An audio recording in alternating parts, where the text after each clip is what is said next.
Welcome back dear viewers. आज के इस वीडियो में हम क्वेश्चन नंबर 4 कंप्लीट करने वाले हैं। जो हमारे पास दो मैट्रिसेस गिवन है और हमने प्रोडक्ट मालूम करना है कन्फर्मेबल फॉर मल्टीप्लिकेशन कंडीशन। आपको पहले बता चुका हूं कि वो दो मैट्रिसेस कन्फर्मेबल फॉर मल्टीप्लिकेशन हैं कि उनमें पहले मैट्रिक्स का अगर नंबर ऑफ कॉलम्स बराबर है दूसरे मैट्रिक्स के नंबर ऑफ रोज के साथ तो वो दोनों मल्टीप्लाई हो सकते हैं, वरना नहीं हो सकते। तो आप यहाँ पे देख सकते हैं कि दो मैट्रिसेस गिवन है ए और बी और साथ में आईटा भी है इनके एंट्रीज में। और यहाँ पे पहला हमें मालूम करना है ए बी। तो सॉल्यूशन में हम स्टार्ट करते हैं। दरअसल हमारे पास A into B is equal to question mark. तो हम स्टार्ट करते हैं कि ए बी क्या है। तो चले हम स्टार्ट करते हैं ए बी। पहले हम लिखेंगे मैट्रिक्स ए, ठीक है। और ये ऑर्डर लाजमी है। अगर पहले यहाँ पे मैट्रिक्स ए है तो आपने हर सूरत में पहले यहाँ पे मैट्रिक्स ए ही लिखना है, और बाद में मैट्रिक्स बी है तो आपने बाद में बी लिखना है, ठीक है। ऑर्डर को आपने अगर इधर उधर किया तो आप गलत गलत करेंगे, ये इस तरह गलत होगा, ठीक है। तो पहला ए है तो हम ए लिखेंगे। 4 आयुटा 3, 4 आयुटा और यहाँ पे आया 3। 2 आयुटा 4 - 5, 2 आयुटा 4 - 5, 3 1 6 और यहाँ पे आ जाएगा 3 1 एंड ये रहा हमारा 6। ये एम मैट्रिक्स रहा। तो अब हम लिखेंगे मैट्रिक्स बी। बी क्या हमारे पास 3 आयुटा - 2, 3 आयुटा - 2 और यहाँ पे आ जाएगा 2 आयुटा। अब 2 7 आयुटा 3, 2 7 आयुटा एंड ये रहा 3। अब 1 3 8 इधर आ जाएगा 1 3 एंड ये रहा हमारा 8। अब हमने लिख दिया है ए बी। जिस तरह की यहाँ पे लिखा हुआ है ए बी, इधर भी लिखना है ए और ये बी। अब आपने देखना है क्या ये दोनों आपस में मल्टीप्लाई हो सकते हैं। अगर नहीं हो सकते, अगर वो कंडीशन पे पूरे नहीं उतरते हैं तो फिर हम लिखेंगे कि this two matrices are not conformable for multiplication. और अगर कंडीशन पे पूरे उतरते हैं तो फिर हम लिखेंगे कि ये मल्टीप्लाई हो सकते हैं। तो यहाँ पे आपने देखने हैं इस पहले वाले मैट्रिक्स के नंबर ऑफ कॉलम्स। तो इसके नंबर ऑफ कॉलम कितने हैं? 1 2 3। तो पहले के नंबर ऑफ कॉलम्स कितने हैं? 3 है। अब दूसरे के नंबर ऑफ रोज देखने हैं कि कितने हैं? 1 2 3। तो बराबर है पहले के नंबर ऑफ कॉलम्स दूसरे के नंबर ऑफ रोज। जब ये बराबर है तो मल्टीप्लाई हो सकते हैं। चलें अब हम मल्टीप्लिकेशन यहाँ पे करते हैं इन दोनों का, ठीक है। मल्टीप्लिकेशन स्टार्ट करते हैं। मल्टीप्लाई किस तरह करते हैं? आपने पहला रो लेना है, पहला रो आपने लेना है। यहाँ क्या इस जो मैट्रिक्स है, दूसरा जो मैट्रिक्स है सेकंड मैट्रिक्स, इसके पहले कॉलम से मल्टीप्लाई करना है, ठीक है। ये पहला रो पहले कॉलम के साथ, फिर दूसरे कॉलम के साथ, फिर तीसरे कॉलम के साथ मल्टीप्लाई होगा तो यहाँ पे आपको एक रो मिल जाएगा और साथ में 3 कॉलम हमारे प्रोडक्ट मैट्रिक्स के मिल जाएंगे, ठीक है। फिर दूसरा रो लेके इन तीनों कॉलम के साथ हम मल्टीप्लाई करेंगे। फिर तीसरा रो लेके इन तीनों कॉलम के साथ हम मल्टीप्लाई करेंगे तो हमारा मैट्रिक्स भी हमें मिल जाएगा, ठीक है। अब क्या है? 4 3 12 आयुटा। तो हम यहाँ पे लिखेंगे 12 आयुटा। ये हमारा हो गया 12 आयुटा और साथ में क्या होगा? 12 आयुटा हो गया। ये हो गया 12 आयुटा। ये हो गया 12 आयुटा, ठीक है। ये हमारा 12 आयुटा हो गया। प्लस इसके बाद प्लस लगाएंगे और ये जो है 2 आयुटा - 2 मल्टीप्लाई हो जाएगा। ये तो आ जाएगा माइनस, तो मैंने प्लस तो ऑलरेडी लगाना है, माइनस हम ब्रैकेट के अंदर लिखेंगे। 2 2 4 -4 आयुटा ये इधर आ गया, ठीक है। -4 आयुटा ये इधर आ गया। इसके बाद इसका जो तीसरा एंट्री है, तीसरी एंट्री, और यहाँ पे भी तीसरी एंट्री, बीच में प्लस लगाएंगे। 3 2 6 आयुटा इधर आ गया। अब ये जो है प्रोडक्ट का जो पहला हमारे पास एंट्री है, पहला पोजीशन है जो हमारे पास A11 है, वो हमें मिल गया, ठीक है। ये पहला इसका एंट्री है। पहले रो पहले कॉलम को जब मल्टीप्लाई करेंगे तो पहली एंट्री हमें मिलेगी। अब पहले रो और दूसरे कॉलम को जब मल्टीप्लाई करेंगे तो दूसरी एंट्री इसकी हमें मिलेगी। तो चलो देखते हैं। 4 2 8 ये हमें मिला 8। 2 7 7 2 14 14 और ये आयुटा इधर भी आयुटा, आयुटा स्क्वायर, फिर आ जाएगा प्लस 3 3 9। इसको समझें कि किस तरह मल्टीप्लाई होता है। इसको अगर आप समझिए तो बहुत आसान होगा आपके लिए आगे मैट्रिसेस को कवर करना। फिर यही पहली रो तीसरे कॉलम के साथ मल्टीप्लाई करेंगे। 4 1 4 ठीक है, प्लस 2 इंटू 3, 3 टू ज़ा 6 आयोटान, ये आ गया हमारे पास, और 3 प्लस 3 इंटू 8, 8 3 ज़ा 24, तो ये हमारा प्रोडक्ट जो मैट्रिक्स है वो हमारा कंप्लीट हुआ यहाँ पे। ठीक है, प्रोडक्ट मैट्रिक्स हमारा कंप्लीट हुआ। अब यहाँ पे दूसरा रो उठाते हैं, दूसरे रो को फिर कॉलम पे, कॉलम 1 के साथ, कॉलम 2 के साथ और कॉलम 3 के साथ हम मल्टीप्लाई करेंगे। आयुटा है 3 1 ज़ा 3, 3 आयुटा स्क्वायर, 3 आयुटा स्क्वायर प्लस 4 2 ज़ा 8, तो माइनस है, माइनस 8 हो जाएगा। ठीक है, और 1 2 ज़ा 2 आयुटा, ये हुआ एक और पोजीशन कवर हुआ। दूसरी रो दूसरे कॉलम के साथ 2 2 है, यहाँ पे आयोटा के साथ 1 है, 2 1 ज़ा 2, यानी 2 आयोटा प्लस 4 7 ज़ा 28 आयोटा, अगेन प्लस 3 1 ज़ा 3, इधर आ गया हमारे पास। ठीक है, अब क्या करेंगे, तीसरे कॉलम के साथ हम मल्टीप्लाई करेंगे, तो 1 1 ज़ा 1, यानी कि आयोटा 1 आयोटा प्लस 3 4 ज़ा 12 प्लस 12, और यहाँ पे 8 1 ज़ा 8 हमारे पास आ जाएगा।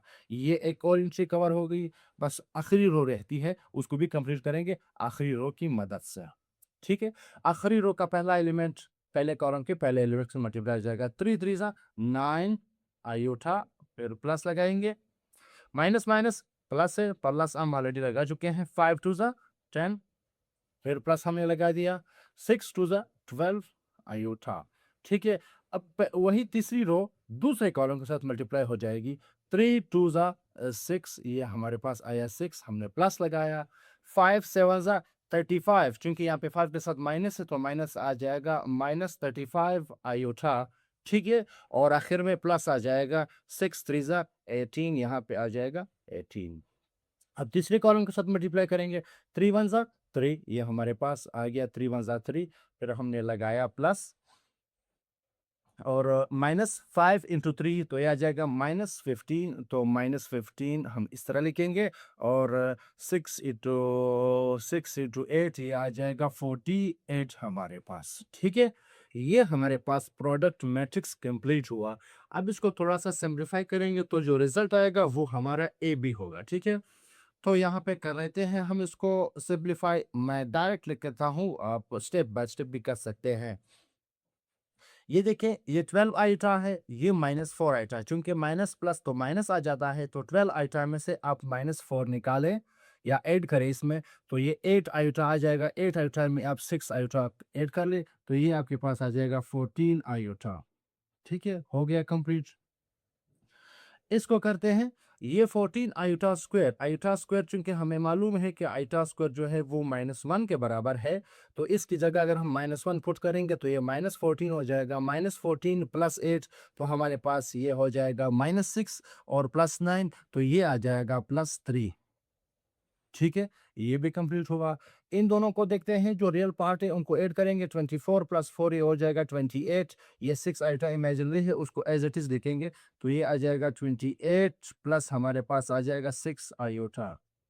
ये हो गया ये कंडीशन। ठीक है, अब ये वाला पार्ट 3 आयोटा स्क्वायर, चूंकि आयोटा स्क्वायर -1 है तो इसको +3 है तो इसको -3 बना देगा, -3 और -8 ये हो जाएगा -11, ये रियल पार्ट बना, और इमेजिनरी पार्ट को हम एज इट इज लिखेंगे। ठीक है, इसको फिर देखते हैं, 2 आयोटा प्लस 28 आयोटा ये हो जाएगा 30 आयोटा, और 3 चूंकि रियल पार्ट है तो उसको एज इट इज लिखेंगे, 3 प्लस 30 आयोटा। रियल को पहले लिखा करें, इमेजिनरी को बाद में लिखा करें, जिस तरह कि इनका अपना असूल होता है, जो रूल होता है। 12 रियल पार्ट है और 8 भी रियल पार्ट है, ये हो जाएगा 20 आयोटा, एज इट इज आ जाएगा, तो हम लिखेंगे 20 प्लस आयोटा। ठीक है, इसको कंप्लीट करते हैं, 10 चूंकि रियल पार्ट है पहले लिखते हैं, और इमेजिनरी पार्ट चूंकि 12 और 9 ये हमारे पास आ जाएगा 21 आयोटा। ये हो गया। इसको देखते हैं, ये 18 और 24 6 जो है, तो बन जाएगा रियल पार्ट 24, और ये -35 एज इट इज़ आ जाएगा। ठीक है, और आखिर में ये -15 है, और -15 में से अगर हम 3 निकालें तो ये -12 बन जाएगा, -12 अगर +48 में से निकालें तो ये हमारे पास 36 रह जाएगा। तो प्रोडक्ट मैट्रिक्स हमें क्या मिला? ए इंटू बी हमें ये मिल गया, ये इसका आया रिजल्ट। ठीक है, बहुत ही आसान है, इनमें कोई कंफ्यूजन नहीं है। पार्ट नंबर 2 की तरफ बढ़ते हैं। हमारे पास ये है A square minus A into B equal to question mark. तो यहाँ पे इनके वैल्यूज हम पुट कर लेते हैं। ए स्क्वायर हमारे पास हम पुट कर लेते हैं ए square minus A into B. ठीक है, ए स्क्वायर का मतलब है कि ए मैट्रिक्स के ऊपर स्क्वायर है। तो ए मैट्रिक्स हमारे पास क्या है, ये हमारे पास हम लिख लेते हैं। स्क्वायर का मतलब हम डबल टाइम्स को लिख लेते हैं कि इसको अपने आप के साथ मल्टीप्लाई करेंगे, तो मैं डायरेक्टली डबल टाइम लिखता हूँ। 4 2 आइटा 3, ये हो गया। ठीक है, और दूसरी रो आई 4 1 और 3 माइनस 5 और ये रहा 6। तो स्क्वायर का मतलब इसको अगेन हम इसी से मल्टीप्लाई कर लेते हैं। 4 2 आयुटा 3, ये हो गया यहाँ तक, और आयुटा 4 1 3 माइनस 5 एंड ये रहा 6। ठीक है, माइनस ए बी, तो ए मैट्रिक्स पर लिखेंगे, यही ए आ जाएगा 4 2 आयुटा एंड ये रहा 3। ठीक है, आयुटा 4 1 3 माइनस 5 और ये रहा 6, और साथ में इसका लिखेंगे बी। बी क्या है हमारे पास? बी मैट्रिक्स हमारे पास नीचे है। 3 आयुटा 2 1 3 आयुटा 2 और ये रहा 1। ठीक है, और माइनस 2 7 आयुटा 3 माइनस 2 7 आयुटा 3 और आ जाएगा 2 आयुटा 3 एंड ये आ जाएगा 8। ये हमने लिख दिया, जो कंडीशन गिवन था उसके मुताबिक हमने लिख लिया। ये 8 भी तो ऑलरेडी हमने यहाँ पे सॉल्व कर लिया है, तो अगेन मैं वहाँ पे भी सॉल्व करके दूंगा, लेकिन थोड़ा फास्ट करूँगा। यहाँ पे ऑलरेडी मैं आपको समझा चुका हूँ, हर स्टेप को मैं आपको पूरे डिटेल में समझा चुका हूँ। वैसे भी ए और बी का प्रोडक्ट तो यही चीज़ आ जाएगा। हम पहले ए स्क्वायर को कंप्लीट करते हैं कि ए स्क्वायर आखिर क्या कहना चाहता है। ठीक है, मैं फिर डिटेल में समझाऊंगा ताकि आप इसको समझ लें। यहाँ पे आपने इस मैट्रिक्स का नंबर ऑफ कॉलम और इस मैट्रिक्स के नंबर ऑफ रोज पहले देखने हैं। अगर वो बराबर हैं तो हम मल्टीप्लाई कर सकते हैं। इसके नंबर ऑफ कॉलम कितने हैं? 1 2 3, और इसके नंबर ऑफ रोज कितने हैं? 1 2 3, तो मल्टीप्लाई हो सकते हैं। ठीक है, तो हम मल्टीप्लाई कर लेते हैं। पहले रो को पहले कॉलम के साथ, फिर पहली रो को दूसरे कॉलम के साथ, फिर पहली रो को तीसरे कॉलम के साथ हम मल्टीप्लाई करेंगे। 4 4 जा ये आ गया हमारे पास 16, और फिर प्लस आ जाएगा 2 आयुटा का स्क्वायर आ जाएगा हमारे पास 2 आयुटा स्क्वायर, फिर आ जाएगा प्लस 3 9। ठीक है, पहली रो को हमने पहले कॉलम से मल्टीप्लाई किया। अब पहली रो को दूसरे कॉलम से मल्टीप्लाई करते हैं। 4 3 जा 4 2 जा 8 आयुटा प्लस 8 आयुटा, और आखिर में आ जाएगा प्लस 15। चूंकि ये माइनस है तो डायरेक्टली मैं यहाँ पे लिखता हूँ -15 ये हो गया। ठीक है, और तीसरे कॉलम के साथ मल्टीप्लाई करते हैं। 4 3 जा 12, तो ये आ जाएगा 12 और प्लस 2 आइटा प्लस 18। ठीक है, प्लस 18, मतलब हमने पहली रो को पहले कॉलम के साथ मल्टीप्लाई किया तो ये आया, फिर दूसरे कॉलम के साथ मल्टीप्लाई किया फिर ये आया, फिर तीसरे कॉलम के साथ मल्टीप्लाई किया तो ये आ गया हमारे पास। सही है, अब दूसरे रो को करते हैं। दूसरे रो को करते हैं, आ जाएगा 4 आयुटा प्लस 4 आयुटा प्लस 3, और अब दूसरे कॉलम के साथ देखते हैं। 2 आयुटा का स्क्वायर प्लस 16, और ये आ जाएगा -5। ठीक है, अब तीसरे कॉलम के साथ देखते हैं। 3 आयुटा प्लस 4 प्लस 6, अब तीसरे कॉलम के साथ भी मल्टीप्लाई हुआ। अब तीसरी रो को हम मल्टीप्लाई करेंगे पहले कॉलम के साथ, तो ये 3 4 जा 12 हमारे पास आ जाएगा, -5 आयुटा आ जाएगा प्लस 18 आ जाएगा। ठीक है, अब दूसरे कॉलम से मल्टीप्लाई करेंगे तीसरी रो को। 3 2 जा 6 आयुटा -20, और ये आ जाएगा -30, ये भी हो गया। अब तीसरी रो को तीसरे कॉलम से मल्टीप्लाई करेंगे। 3 3 जा 9 -5 प्लस 36। ठीक है, ये हो गया, माइनस का सिंबल लगाएंगे। अब इन दोनों को भी मल्टीप्लाई करते हैं। इन दोनों को ऑलरेडी यहाँ पे हमने रिजल्ट निकाला हुआ है, तो मैं ये इस रिजल्ट को वहाँ पे जाके पुट करता हूँ।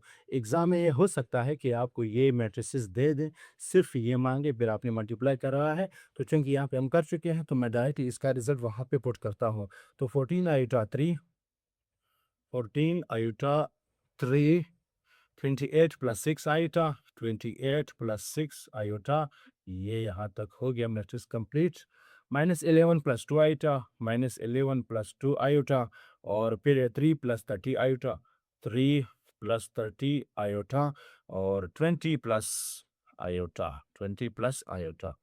फिर हो गया 10 + 2, 10 + 21 आयोटा, 10 + 21 आयोटा, 21 आयोटा, 24 - 24 -35 आयोटा, और फिर आखिर में लास्ट में आता है 36। तो इस प्रोडक्ट को मैं थोड़ा सा सिम्प्लीफाई करता हूँ उसकी तरह, ताकि सिम्प्लीफाई हो जाए। ठीक है, तो 16 + 9 ये हमारे पास हो जाएगा 25। ये आयोटा स्क्वायर है, ये इसको माइनस कर देगा, तो 25 में से जब हम 2 निकालें तो ये हमारे पास रह जाएगा 23। ठीक है, इसको हम देखते हैं 8 + 8, हमारे पास पहला जो रियल पार्ट है वो हमारे पास -15 है, और आ जाएगा 8 + 8 हमारे पास हो जाएगा 16 आयोटा।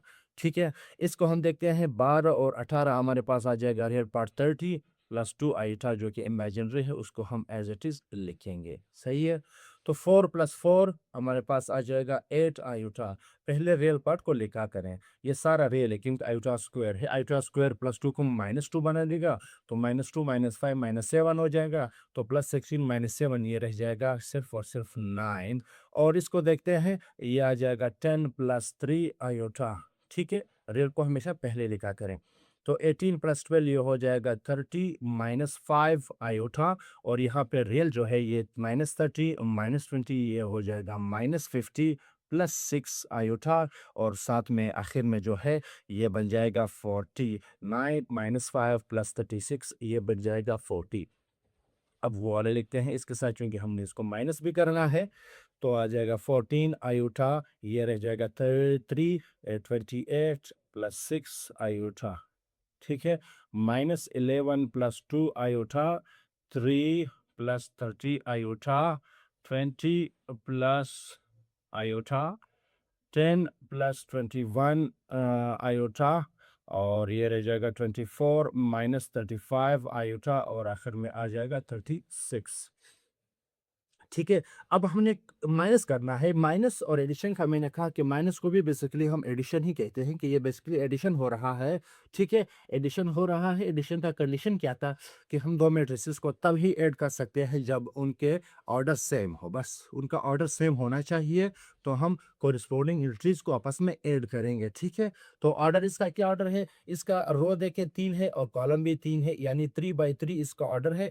इसका देखते हैं, इसके भी रो 3 है और कॉलम भी 3 है, तो इसका भी ऑर्डर जो है 3/3 है। तो ये भी 3/3 और वो भी 3/3, यानी इनको हम ऐड कर सकते हैं। तो हम ऐड करते हैं, यहाँ पे कोरिस्पोंडिंग एंट्रीज को हम ऐड करेंगे। कोरिस्पोंडिंग एंट्री का मतलब है कि ये एंट्री जिस जगह पर है, आपने उस मैट्रिक्स में भी उसी जगह वाली एंट्री को इसमें ऐड करना है।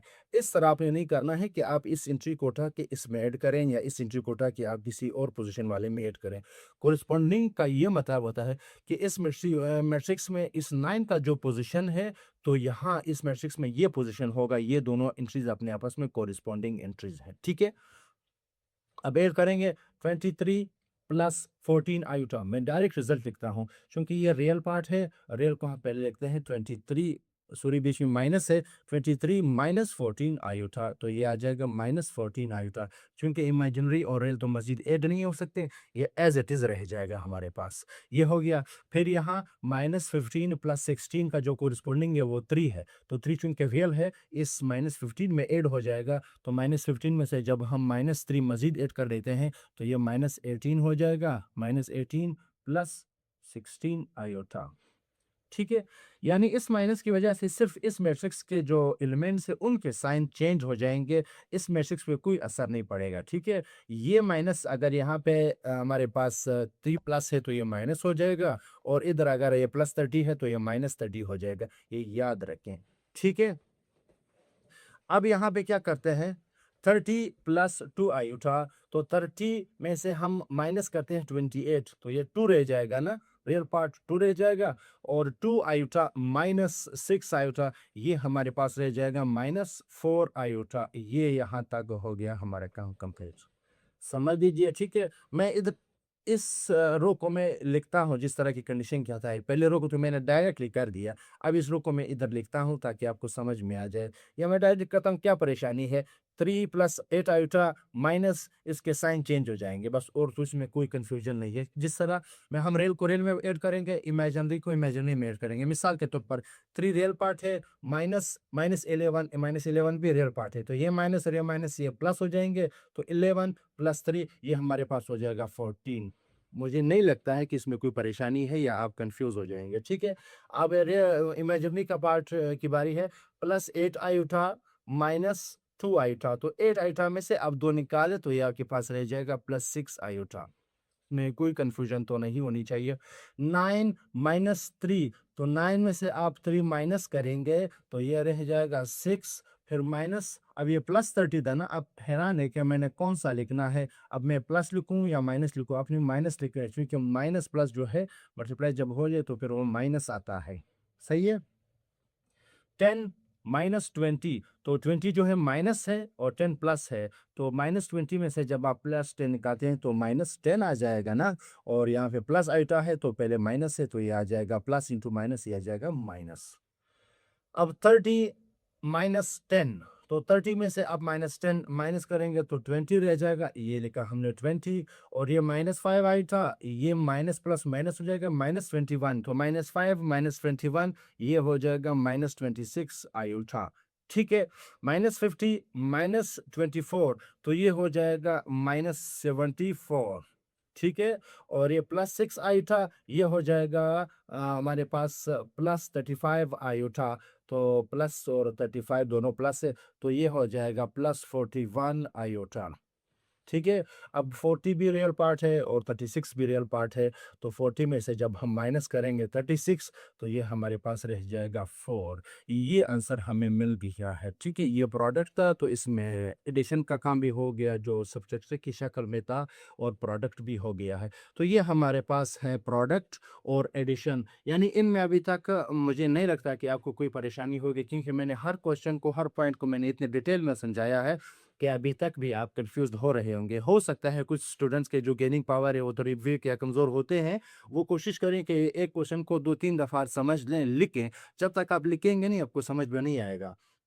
तो मज़ीद भी इस तरह के क्वेश्चंस हैं इसी एक्सरसाइज में, मैं आपको फिर इंशाल्लाह डिटेल में समझाऊंगा ताकि आपको समझ में आ जाए। मेरा काम है आपको समझाना, इसीलिए मैं कोशिश करता हूं कि मैं हर पॉइंट को इतनी वजाहत से, इतनी एक्सप्लेनेशन के साथ आपको समझाऊं ताकि आपको उसी पॉइंट को दोबारा समझने या सीखने की फिर कहीं और ज़रूरत ना पड़े, ठीक है।